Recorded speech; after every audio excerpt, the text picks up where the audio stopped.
A small step for Kim Jong-Un, a leap into history as the first North Korean leader to set foot in the South, hand in hand with its President Moon, and briefly stepping back in the North. Unthinkable just months ago, this was a day of high hopes. The peace era starts now, Kim said, but no promise here to get rid of his nuclear weapons. No more war, said President Moon. A peace treaty their eventual goal. They talked for 8.5 hours, Kim's nuclear arsenal at the heart of it. Of his missile tests, he told Moon, "I won't interrupt your early morning sleep anymore."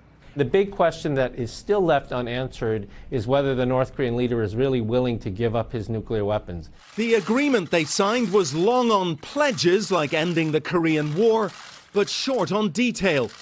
But old enemies acted like new friends, talking alone in the woods, toasting the future, aware always of the symbolism. This meeting set the stage for what President Trump confirmed today would be his summit with Kim Jong-un within weeks.